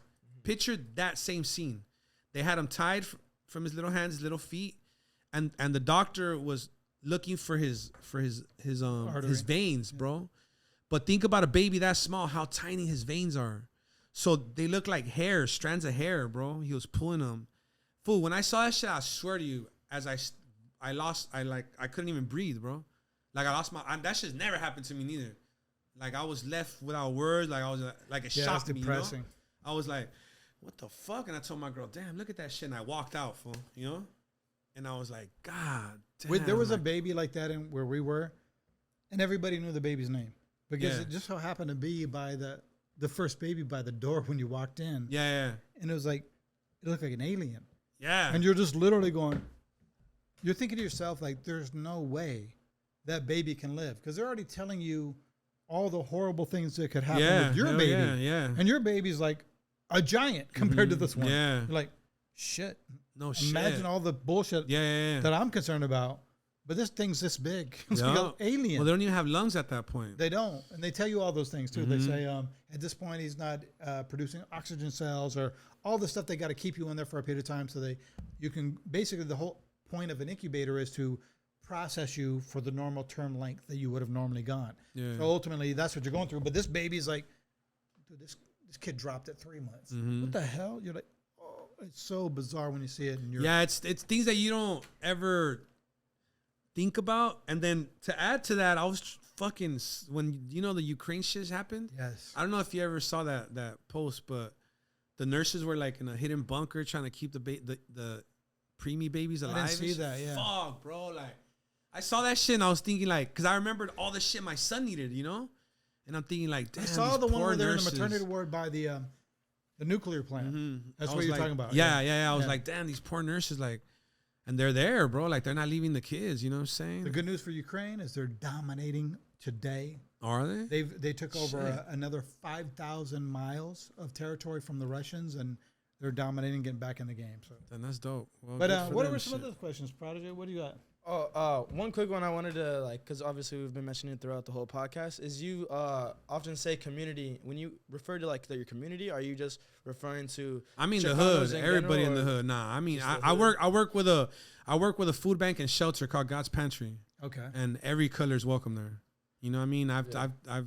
But when you say also so you say community, but are you referring to like the paisas and shit too? All of them, yeah. Okay. Well, hey, there's hood billies where I'm, Yeah. Like there's everything where I'm at. You know what I'm saying? Like, what do you think about all that shit with the people pushing over the fucking taco carts and? I think that's fuck. That's like it's a tricky subject, but I think that to put it like in short terms without getting too deep into it, I think it's lack of fear. I think that people aren't suffering consequences for that enough. I think if somebody should go get their ass beat, you know what I'm saying? When that shit happens. So I to be honest with you, that's what I think. So don't you think if somebody get the cart pulled over, pushed over, you're talking about a woman who's got multiple kids trying to raise their family, who's in American schools. It's not like they're, coming across the border, set up shop. They got a family that's here going to school, hanging out with your kids at school, and they push their shit over and start threatening a woman. Yeah. Wouldn't it be great to see someone get their ass beat? Well, that's right that, but that's the thing. Like these phones have like created a certain type of approach to all problems now. People don't know how to resolve anything without this phone. Not even acts of violence. Like they think that their response is. They think that their get back is exposing you. Like fuck exposing you. I want to fuck you up. That's like what you mean? Like everybody. It's still gonna happen. But I don't. Yeah, I'm not of course. even sure. I don't even understand why somebody would do that. I can't even grasp what has anybody explained like why they would be upset that somebody's selling shit on the streets to make money? I think that it's just prejudice, bro. I mean, I don't think that it goes down to like. It's not something. It's deeper. not. It's not. Yeah, it's not that they're taking business from somebody or they're disturbing people. Yeah. I just think it comes down to prejudice, and that's something that we just gotta live with. I think that instead of trying to like end racism, we should just learn how to live with it. Or just learn the repercussions. Meaning, you push over a cart, you get your ass beat. Like, no, I think it's. Look, listen, it's perfectly fine for you not to like me because I'm Mexican. Just keep it to yourself. Yeah, but that's the thing. True. When you don't, the repercussions are we fuck you up. Yeah, well, so many I really feel. Well, yeah, because at that point it's disrespectful. If you first of all, let me go on record. Like, I don't hang out with a lot of white guys. I don't know a lot of white people. I don't hang out with them, and it's not by choice. It's just my environment. Yeah, it's just the way it is. Yeah, I grew up in a different environment, and what I do is a little bit different. So, but ultimately, when I see a white dude, I look at him a little bit different than most white people. Probably look at white people. I'm angered by somebody doing some shit like that. I literally want to kill that dude. Like, if you do that, I want to see a direct retaliation on that person so other people look at that like, hey, that's not cool to do. No, yeah. Because, well, examples have to be made, yeah. Yeah, that's what I think. Like, definitely. If you show those repercussions, like, people show I see carts getting pushed over, but the repercussions. You push over a cart. By the way, the other person who on the other side of the camera shows the guy getting stomped out by a bunch of homies because he pushed the cart over. I don't see that, and that's what I'd like to see, because then it shows somebody it's not okay to do that. That's what I think, and I don't think violence is the answer, but what I think is like there are repercussions for every action. There's a reaction. I think the opposite. I think that violence is the answer. To be honest with you, sometimes it might be. I think that what I mean by violence is like justifiable violence. There's different, you know what I mean? There's defense, self-defense. Yeah, there's violence that comes out of hate, and there's violence that comes out of, you know, like you defending yourself. You know what I mean? I think that violence is justified in those type of situations, because what you're doing is you're just victimizing somebody trying to make an honest living.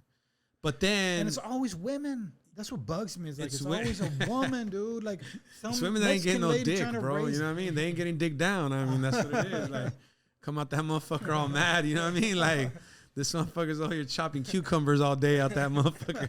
You know what I'm saying? So I think that, you know, but man, you know, the world is ugly. I mean, we can agree on that. It is sad, but ultimately, like, I don't know what the purpose is of pushing over a person trying to make money. If somebody's trying to be making money, however they're doing it, be thankful that they're doing it legally. Yeah. They're trying to do it in a respectable way, because the other way is. Well, isn't that how we all started?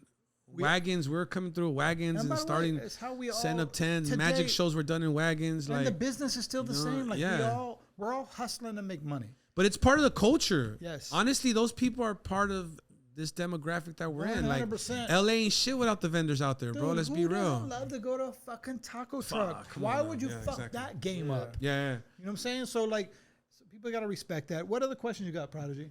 I wanted to ask about because I had the time to check out some of your songs. I believe it was "Sit Alone" and "A Friend Like Me," and I noticed on on "A Friend Like Me" it was a sample from Tupac. You actually hear his voice in it.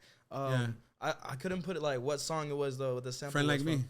The song is actually called "Friend Like Me." Yeah, it's off the Gridlock soundtrack. Okay, cool. When he did a movie, it's not in none of his albums. You gotta go to a movie soundtrack by Death Row. The movie was called Gridlock with him and John Belushi. Or the brother? Not John Belushi. The brother. Jim Belushi. Jim Belushi, right? Yeah, him. Yeah, it's them two. Yeah. And then Sit Alone, shit. I just, you know what? Honestly, like recently on this project that I'm dropping, I linked up with a producer that goes by the name of Project Made. Okay. And this fucking dude, like, he gets me. Like, my whole project's almost all his beats. That's crucial to get somebody to. Yeah, hell yeah. Yeah, because it's hard for me, because you gotta understand, like, I can't do what the little homies are doing, and I can't do what I grew up on. You know what I'm saying? Mm-hmm. So you grew up on? I grew up Chicano rap. Yeah. Norwalk's Most Wanted. Norwalk's Most Wanted. Yeah, I grew up on Norwalk's Most Wanted. I grew up on obviously Lighter Shade of Brown. Who else? Psycho Realm. Oh yeah. As far as like a true Chicano rapper, I guess the only one was like Kid Frost that we used to listen to. You know. Now you were like, because you heard. This is for the last. Yeah, of course. And you're like, oh, this represents my hood. Well, this shit was hard. Oh, the fucking song was hard when it came out. Yeah. That shit banged. So I have to. What about like the Little Robs? Little Rob was around like in my early 20s. Because you're more his age. Yeah. Little Rob was around like my early 20s. And at that point, bro, I don't know, man. I wasn't really fucking with that sound. You know what I'm saying? Yeah. At that point, it was really like heavy, like Master P and all that shit, you know, like the No Limit shit. You know what I'm saying? So wait, you I know you did a deal with who did you deal with? For what? For his record deal. You remember you signed to? You were working with Mr. Capone's, right? You got his label and stuff. Yeah, I was signed to High Power. Well, Pink says now I was never signed to High Power, but that's a whole different story. Lady Pinks? But either way, I was with High Power, you know what I mean? They dropped an album of mine while I was incarcerated. Capone, basically cashed me out for an album, you know? Like when I went on the run, I got money, and then while I was upstate. So hold up. Let's talk about how that deal went down. So you know I'm a record label dude, and I do all the contracts. I understand. Yeah, so my homeboy Stomper, Stomper, I know Stomper had me pretty much set up as soon as I got out. You know, when I got out from prison, I was doing a 4-year term that time for robberies again. So I had got out from doing 4 years. My homie's like, "Look, you know how to rap. I'm rapping now. I'm with Capone and High Power. Like, let's go." Okay. So I'm like, "All right, let's go." So I did I think 2-3 songs with them, and Criminal was really like encouraging me to keep rapping. Capone was like, let me know when you want to drop an album, you know? So I was like, all right, cool. Well, we'll line it up. You know what I mean? He's like, all right. Well, he gave me a schedule basically. Like, these days are yours. You go here, here, here. These are the studios we're working with. So we hadn't done contract yet. So once I finished the project, how did I finish the project? I think I was like halfway through the project. That's when the contract came into play, right? And but I didn't sign right away. For some reason, I thought that, I don't know, I was gonna have another opportunity. Well, lo and behold, I think I was with them like 4 weeks. No. I was into doing my album like 4 weeks, and then I went on the run. That's when I caught all those cases. You know? Okay. So Capone was like, look, if you're looking for somewhere to go, like this state, like Denver, we really got it popping over there. You know, we got a lot of resources. Right. Like, if you got people over there, you should go that way. Like that, we could still help you make music, whatever, so forth and so forth. So sure enough, I went on the run. The homie Villain, he was with High Power too, was letting me record at his studio in his house. So I finished more or less an album. And then right when we were gonna like negotiate the shit and do the contract and all that shit, I got busted. I get busted. They catch me over there, right? In Denver? In Denver, Colorado. Okay. Lakewood, Colorado. Yeah, Lakewood, Colorado. They came and got me, right? So now I'm in the county jail over here back in LA after they flew me back. They flew me back, by the way. Them motherfuckers flew me back, threw me on an airplane, flew me back all shackled up. Yeah, a little private one. With like only like 6 other passengers. You have a box between your legs? Yeah, all that How'd shit. they do the whole thing? Yeah. So so they flew me back. When I got back here, Capone delivered the contract to my lawyer at the time that I had the lawyer. Lawyer brought it. Lawyer While was you're in jail? Yeah, while I'm in jail. Oh, Capone's Lawyer, doing a deal. lawyer brought it. Lawyer brought it, and my lawyer wasn't really like educated on music deals, you know. It was a defense attorney, or it was a defense attorney, shit. Criminal law, yeah. So basically, That's I signed away all rights to my album, you know. because he didn't understand. He understand. I didn't understand, and honestly, at the time, bro, like if I'm gonna be completely honest with you, I didn't even think I was getting out. You know what I mean? So I was just like, fuck it. I need the bread. Yeah, I needed to do a retainer for the lawyer. I needed to pay a gang of shit. Yeah. So I did that. And then, so I did that. He looked out for me while I was in prison. Capone did? Yeah, we had a falling off, I think like around my 4th year. But it wasn't directly because of me and him. It was because of my homeboy Stomper. Yeah, him and Stomper had some Him and Stomper going. And then it caused a rift between all 3 of us, honestly, because I didn't talk to none of them until I got out. But so you did actively get into some shit with Capone. Yeah, I did. You and him were going back and forth. Well, he never said shit about me.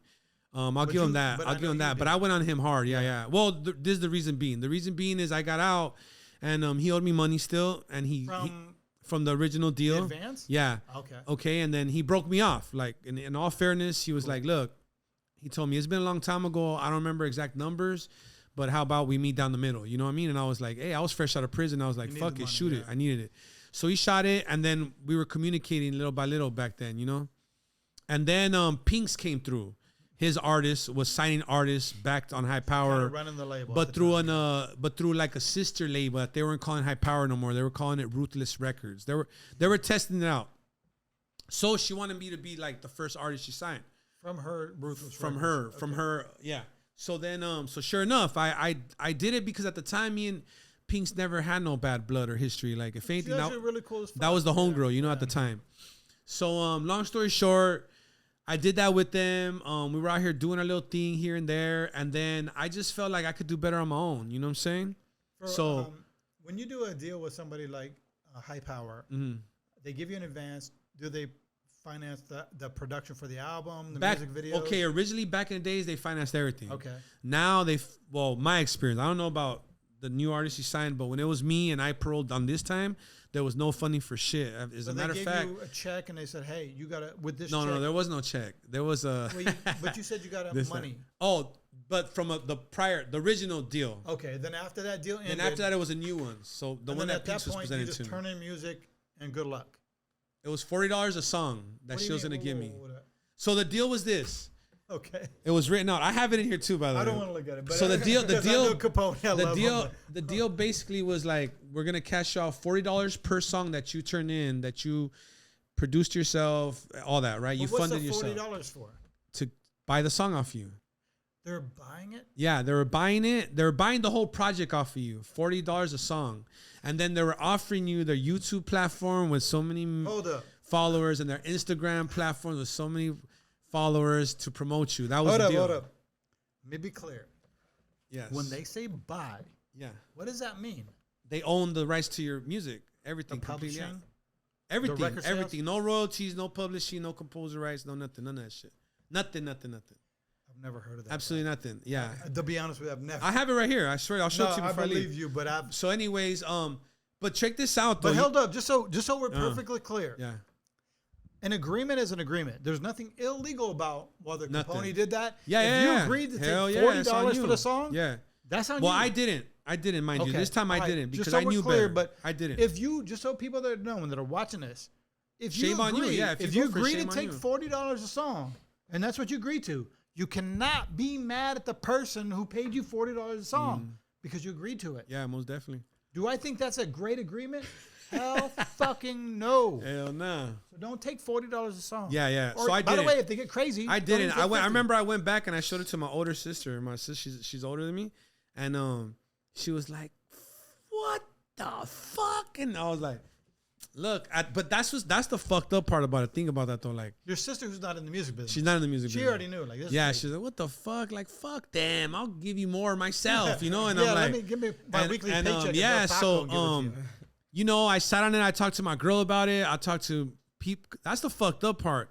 That I was so eager to get back in the game that I actually considered it, bro. You know? You were thinking about, well, I mean, because I understand. Well, think about it. I just came home from doing 10 years, bro. But you're also looking at, like, you feel me? I still need help putting myself out. Exactly. And maybe if you know, the enticement would be, I totally understand. The enticement would be like, a platform. This is going to be another way.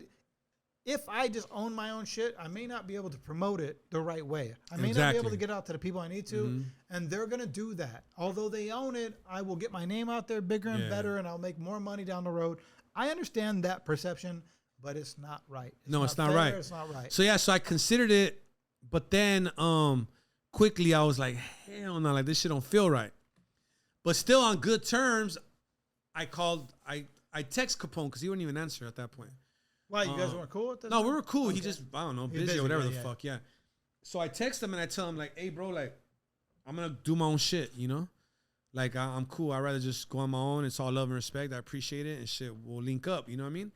So, hey, it's all good. Good luck, he texts me. You know what I mean? Au revoir, whatever the fuck. He didn't care about the $50 song deal? Him? Yeah, he didn't give a fuck. He didn't give a fuck. Well, nah, obviously he wasn't distributed. Like, you know, she wasn't. He was, you know? He's the only one with that access, you know what I'm saying? Yeah, exactly. So I'm going about my business and I'm texting artists that were like my label mates with High Power at the time, or Ruthless Records, whatever you want to call it. Ruthless Side. Not Ruthless Records, Ruthless Side. So anyways, so I'm reaching out to them and I'm noticing that I'm not like really getting no response back. You know what I mean? And then I'm reaching out to producers that were on the team and they're not responding me back neither.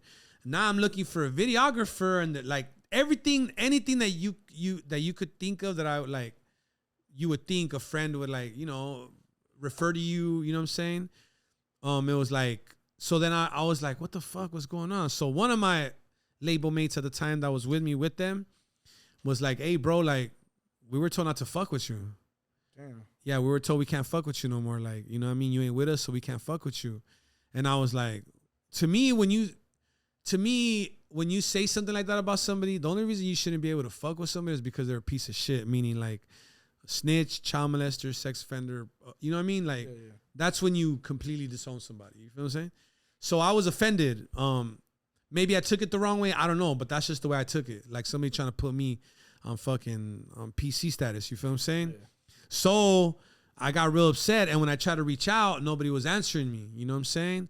So then I think I went on a fucking run. Like I did like 3 diss songs back to back. Like dissing Capone, dissing gang artists, just going in, bro. Honestly, like just started talking my shit. So that's where the rift happened. You know what I'm saying? Once I addressed like the way they were treating me, that's when the rift happened. You feel what I'm saying? But Capone never, to his credit, he never disrespected me, never called me out of my name on no platform. And you know, he pretty much kept it stepping, just let me talk my shit, you know what I mean? kept going on about business. But even with him though, like presently, like I don't give a fuck no more, dog. Like shit worked out for me. Yeah. If I see him, I'll just ignore him. You know what I mean? I'll probably give him a little stink eye and go my way. You know what I'm saying? Because I mean, who gives a fuck? Like, you know, it's on you, dog. Like how you perceive things. You know what I'm saying? Like, I don't want to keep like talking bad about him. You know what I'm saying? I don't want to like come off disrespectful towards him, but I don't want to be his friend either. You know what I'm saying? And he doesn't want to be mine either. Like he's on his own world. He's doing great. I'm doing great. So fuck it. You know what I mean? It is what it is. You know? No reason to like stem old. Nah. Problems, you know? If it was gonna happen, it should have happened back then when I addressed it. You know what I'm saying? But now that it's like it's been like 5 years, bro, since that shit. So I don't give a fuck no more. You know what I mean? Yeah, I feel that. Bro, I wanted to ask you if you have your own podcast or like planning to do one, because I've seen you've been on a lot of podcasts recently and stuff like that. Yeah, a lot of people like to pick my brain. You know? A lot of people just like to critique you and like hear what you say. So yeah, eventually, but my thing is this: like, I don't want to like. So when I'm making music, bro, like that's kind of like my podcast. You know, like I'm communicating. You know what I'm saying? Like. My music has a lot of depth to it, you know what I mean? A lot of texture, like a lot of message to it. So I don't want a podcast to intervene with what I'm writing. Yeah. You understand what I'm saying? Yeah. Or stretch myself too thin. You know what I mean? So I think that once I'm done with music, then I'll definitely go into podcasts. You know what I'm saying? Once I said what I need to on my tracks. Yeah, exactly. Just like actually saying it. Yes, most definitely. Yeah. So that'll come, you know what I mean? But eventually. And then, you know, like I'm going to let everybody do their thing so that I can study and maybe find voids that other people ain't doing so that I can come with my own, you know what I mean, approach to the podcasting, you know what I'm saying? Yeah, I feel that. Because I don't know if y'all don't know anything about Chicano rap or anything like that, it's like mostly it's just telling stories, you know? And you know it's like real from the streets, the way they say it, the way they represent it, the music videos they show about it. Yeah, and stuff for like sure. That. Even with like your music, I watched the videos and stuff like that. I forget which one it was. It was either Sit Alone or A Friend Like Me, where it was like, you know, going back to like the pictures and stuff like that. Yeah, well, we wanted to make, the song was an emotional song, you know what I'm saying?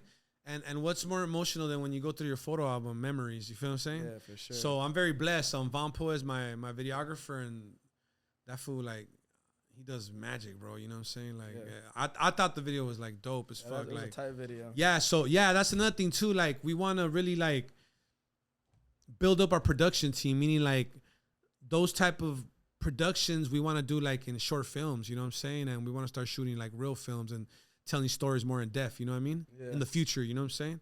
Sure. So yeah, we're the music is just the front door, bro. Like, we trying to take over the whole house, you know what I'm saying? Like, eventually, little by little, so that we can stop blaming other people for how they represent us. You feel what I'm saying? Because that's always the argument. Oh, look at the way they depict us. Look at the way they paint. Look at, oh, it ain't home. You know what I'm saying? Mm-hmm. So at this point now that we're accessible to all this technology, like, it's our bad if we're not representing ourselves the way we want to be represented. You feel what I'm saying? Like, you want to change something, guess who has to make the change? You have to do it yourself, you know? Because everybody just wants to cry, you know? Like, oh, like, nah, dog. Like, make the change. Like, now we have access to so much, you know? So, yeah, that's what we're trying to do. Raise the bar. Yeah, I feel that. I mean, yeah, I feel like a lot of people just judge it because they never speak out on how it really is. They just like see what other people see. And you gotta, bring it from where it comes from. Yeah, definitely. And I think that anywhere you go, like in the state of California, there's differences between all the homies. You know what I'm saying? Certain areas act certain ways. Certain gangs do certain things. So it's important to represent yourself how you want to be represented, because everybody else is different too. You know what I mean? So an accurate representation of yourself is gonna be hard with a big ass fucking county like LA and motherfuckers flagging different shit and doing different shit. You know? Yeah, I feel that. Well, to be honest, I'm sure based on like we've been talking for probably like almost 2 hours now. Yeah. We gotta stop it sometime. But hey, I do appreciate you coming through. It's always cool when I can get like OGs like you that have been through a bad shit and have seen the bad side of it, trying to influence the communities and different stuff like that in a better way. It's cool to sit down and learn a bunch of stuff, because most of the time it was just you and my pops right here talking, but I was learning a bunch of stuff. No way, that's the importance of your lineage. Your lineage and your family and your your community, the people around you. Like, that's how our ancestors passed down wisdom. You know what I'm saying? That's how bonfires were created, so we can share those moments. That's why dinners with your family are important to communicate. You feel what I'm saying? Mm-hmm. So I feel like it's my obligation to do that shit. You know what I mean? Like, I feel like I have to hand down these traditions, hand down these jewels that I was given by my elders. You feel what I'm saying? So the communication between the older and the youth is very important. You know what I'm saying? And people need to open up to that. You know what I'm saying? Because I think that I see a lot of podcasts where they just interview youngsters, you know? And then I see other podcasts where you see the grown man. You know what I mean? Like, it's good to bring those two sides together. You know what I'm saying? Mm-hmm. So we could find a common ground. Because at the end of the day, we are the same. You know, we're just in different phases of our life. You know what I mean? Yeah. Like, I've interviewed a bunch of, like, new upcoming artists, a bunch of OGs in the game and stuff like that. And it's cool because the younger ones will give me something to talk about, the older, homies to talk about. Yeah. And then you guys give me like a different perspective on how it really was and how it could change. Well, it gives you an understanding of why things are the way they are even now. Yeah. You know what I'm saying? Yeah, it starts to like connect, and it's hard because you have like two different perspectives. Yeah. And they're both like don't really understand each other. Well, they're much. both having a pissing contest. Yeah. The older ones are like, "You guys ain't as good as us," and the youngsters are like, "Fuck you, old man." You know what I'm saying? And nobody ever squashes it. You know what I'm saying? Like with me, like, I'm very fortunate. Like, the youth fucks with me. You know what I'm saying? Even though I'm grown, I guess, I don't know what the fuck. But the youth fucks with me. The older homies fuck with me. So I'm very fortunate as far as that. You know what I'm saying? Yeah. But that's because I think that, I keep a open mind. You know what I'm saying? I'm not like, oh, you little weirdos. Like, what the fuck you doing? You know what I'm saying? Like, fuck, it is what it is. You know what I mean? Yeah. It's tight. It's just different. Well, yeah, every era is different. Like, Your dad's generation, they used to wear bicycle shorts. Remember, Flossy? Oh, yeah. When those shits were in style? Shit. I swear to God, bro. I remember I was a little boy, like, seeing grown-ass men. I'm just, what the fuck is wrong? Or the gang members, even the whole, remember when they used to wear those crop top jerseys? The mesh ones? Just so we're clear on that shit was before me. Hey, I came around when the shorts were down past the knee. The socks were up to the knee. I'm saying it was like a style, like not for the gang members, but yeah. Oh, those, yeah, the homies did. Yeah, gang members had them shits, but yeah, but yeah. So you know what I mean? Yeah. So it's important, like we can't. I remember that, so I don't be too hard on the youngsters. You know what I mean? Like when they be wearing their skins, I'm like, all right, I get it. You know what I mean? It's a phase, dog. Like, you know what I'm saying? But I appreciate it though. Shit, you already know the business. For sure, anything, bro. You let me know. Hey, if anybody wants to find your music, look you up, get in contact with shit. you. All right, so let's get into some promo. All right, so I'm dropping an album this month. I'm dropping an album this month. It's called Hunger Games 2. It's the second volume to my Hunger Games trilogy. I do all my albums in trilogies. I don't like, you know what I mean? I did my Street God shit. I do my Goon shit. Now I'm going into Hunger Games. So it's Hunger Games 2, The Price of Integrity. I'm featuring my homeboy, rest in peace, Stomps on it, unreleased music. I got Prayers on it. I got Trouble Kid, Novel. Who else do I got on that shit? King Lil G, I released the single already. So we dropped the single already. I got a single out with King Lil G right now, Blue Rag. But yeah, I'm dropping an album this month, Hunger Games 2. It's a LP, actual LP, so it's 10 songs plus. And I'm dropping a video. I dropped a video today, actually, featuring Novel. It's called Gangsta. I'm dropping one with Prayers in 2 weeks called, it's a Spanish name, Que corra la sangre, which means let the blood run. You know what I mean? Like war type shit. What else am I doing, man? Shit, shout out to Fan First. Nah, no corrido. I can't hang for some reason. Yeah, I'm still working with a project with Fan First, which is another independent label that I work with. Street Got 3, we're gonna drop with them. I already dropped 1, 2, and 3. Steve Fan First, Steve Hernandez, Fan First, yeah. Yeah, so I got that coming. What the fuck else, man? My merch, I have my own website for merch, for content, all kinds of shit. Is www.goonsonly.com. The Goons is spelled with a Z. Mm-hmm. So I got that. I got my own kennel where I breed them XXL luxury pit bulls like Merles. I got tries. Yeah. My dogs are like 135 pounds up, For a Merle, man, 8K. You know, I'll charge 8K for a Merle. For a regular blue. You won't find these on the street, trust me. For a regular pit, like a blue, I'll give it to you for 2,500. You know, just depends. I'm doing that. What else are we doing? We got a beauty parlor in the city of Rosemead. BAM, what's it called? BAM Body Sculpting. BAM Body Sculpting. Body sculpting, lashes, teeth whitening. Let me see. Let me make sure that's it before my girl yells at me. But anyways, yeah, we're doing that. But anything you want to find, look for me as far as me. Like, I'm on all digital platforms. My IG is bozo_b.a.m. Bozo B-A-M. And yeah, we just getting it, you know, we just grinding, working, trying to live the American dream, man, and hustle. Yes, sir. You know what I'm saying? And leave a legacy behind for the kids, you know? Yes, sir. Anybody need transitional help moving forward, transitional housing? No. This is from being a convict to being a legit, to being a successful part of society. Moving forward, sobriety homes. My homeboy Spooky runs those. We got God's Pantry in the city of Pomona. If you guys are looking for more transitional help, God's Pantry, in the city of Pomona. It's a food bank. We feed like 10,000 families a month right there. We got. How can people volunteer? Every Wednesday we need volunteers. Every Wednesday we need volunteers to hand out food. What else am I doing, man? Shit. I think that's it, man. But anything you can find me on IG, you know, Facebook, so forth, Twitter, all that shit. Yes, sir. You know my boy Bozo on the grind any way possible. Always, yes, sir. Getting that money. But yes, sir. Once again, I appreciate you coming through. We're going to wrap it up this way. Hey, another episode of Podcast with Prodigy. Hey, guys, make sure you like, comment, subscribe. Tell us what you think about the episode. Hey, maybe tell us some people that you might want us to get on the episode. Talk to me. We talk back. Yes, sir. But yeah, that's going to do it. Peace. Salute. It's the podcast with a Prodigy. It's the podcast with a Prodigy. My podcast.